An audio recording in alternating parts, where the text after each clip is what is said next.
તો હવે શરૂઆત કરીશું ટોપ 9 સમાચારોની। શરૂઆત ગુજરાતના રાજકારણના તમામ ટોપ 9 સમાચારોથી શરૂઆત કરીશું। ગુજરાતની પેટા ચૂંટણીનો જંગ લડશે પક્ષ પલટો કરીને આવેલા નેતાઓ। વિધાનસભા પેટા ચૂંટણી માટે ભાજપે ઉમેદવારોના નામની જાહેરાત કરી છે, જેમાં કોંગ્રેસમાંથી ભાજપમાં આવેલા તમામ ઉમેદવારને ઇનામ તરીકે ભાજપે ટિકિટ આપી છે। પોરબંદર બેઠક પર અર્જુન મોઢવાડિયાને ટિકિટ આપવામાં આવી છે, જ્યારે માણાવદરથી અરવિંદ લાડાણીનું નામની જાહેરાત થઈ છે। વિજાપુરથી સીજે ચાવડા તો આ તરફ વાઘોડિયાથી ધર્મેન્દ્રસિંહ વાઘેલાને ટિકિટ અપાઈ છે। પેટા ચૂંટણી માટે ખંભાતથી ચિરાગ પટેલને ટિકિટ આપવામાં આવી છે। તો પોરબંદર બેઠક પર યોજાનારી પેટા ચૂંટણીમાં અર્જુન મોઢવાડિયાને ટિકિટ મળતા તેમણે ખુશી વ્યક્ત કરી છે। મોઢવાડિયાએ વડાપ્રધાન નરેન્દ્ર મોદી, ગૃહપ્રધાન અમિત શાહ અને CR પાટીલનો આભાર માન્યો છે। તેમણે કહ્યું કે આ ચૂંટણીમાં ભાજપ ઐતિહાસિક લીડથી વિજય થશે અને પોરબંદરમાં વિકાસ થાય તેવી મારી ઈચ્છા છે। તો જૂનાગઢમાં પેટા ચૂંટણી માટે અરવિંદ લાડાણીનું નામ જાહેર થયું છે। ટિકિટ મળવાની જાહેરાત બાદ અરવિંદ લાડાણીએ કહ્યું કે માણાવદરમાં વિકાસના કામમાં ત્રુટિ પૂરી કરવા પ્રયત્નશીલ રહીશ।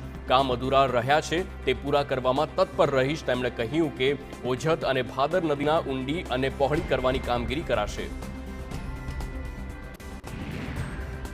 તો આ તરફ વડોદરાથી વાઘોડિયા બેઠક પર પેટા ચૂંટણી માટે ભાજપે ધર્મેન્દ્રસિંહ વાઘેલાને મેદાનમાં ઉતાર્યા છે। ટિકિટ મળતા તેમણે ખુશી વ્યક્ત કરી છે અને કહ્યું કે હું 1 લાખની લીડથી ચૂંટણી જીતીશ। વાઘોડિયા વિધાનસભામાં કોઈ હરીફાઈ નથી।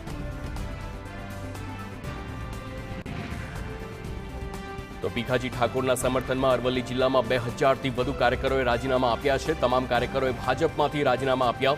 મેઘરજ અને માલપુરના કાર્યકરોએ રાજીનામાથી ખળભળાટ થયો છે। તો આ તરફ અરવલ્લીમાં ભીખાજી ઠાકોરની ટિકિટ કપાવાને લઈને ભાજપ કાર્યાલય પર વિરોધ થયો છે। ભીખાજીના સમર્થકો અને આગેવાનોએ વિરોધ દર્શાવ્યો છે। ભીખાજીના સ્થાને અન્ય ઉમેદવારને ટિકિટ અપાતા 2 દિવસથી મેઘરજમાં વિરોધ થઈ રહ્યો છે। 1000થી વધુ સમર્થકોના ટોળાએ કમલમ કાર્યાલય ખાતે પહોંચી વિરોધ નોંધાવ્યો હતો। તો અરવલ્લીના મેઘરજમાં ભીખાજીના સમર્થનમાં સજ્જડ બંધ પાળવામાં આવ્યું છે। ભાજપે અગાઉ જાહેર કરેલ ઉમેદવાર બદલતા સમર્થકોમાં રોષ છે। વેપારીઓએ ભીખાજી ઠાકોરના સમર્થનમાં બંધ પાળ્યું। મોટી સંખ્યામાં સમર્થકો મેઘરજ ખાતે એકઠા થયા હતા।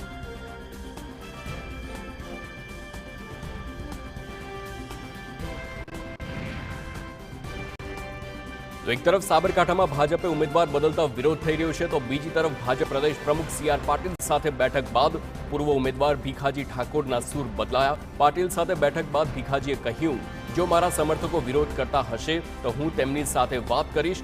જે પણ વિરોધ થઈ રહ્યો છે તે મારી જાણ બહાર છે। પક્ષનો નિર્ણય શિરોમાન્ય હોય અને મને કોઈ નારાજગી નથી। તો લોકસભા ચૂંટણીને લઈને પ્રદેશ ભાજપ કાર્યાલય ખાતે પ્રદેશ પ્રમુખ CR પાટીલની અધ્યક્ષતામાં મહત્વની બેઠક મળી, જેમાં પાટીલે નેતાઓને ટકોર કરતા કહ્યું કે ચૂંટણીમાં ટિકિટ કોઈ એકને જ આપી શકાય છે। સમર્થકો હશે પણ તમને જે પદ મળે છે તેમાં સક્ષમ બનો। તેમણે એમ પણ કહ્યું કે પ્રયાસ પ્રામાણિક હશે તો પાર્ટીને પરિણામ મળશે। કોઈ પણ તકલીફ હોય તો તત્કાલ મને જાણ કરો।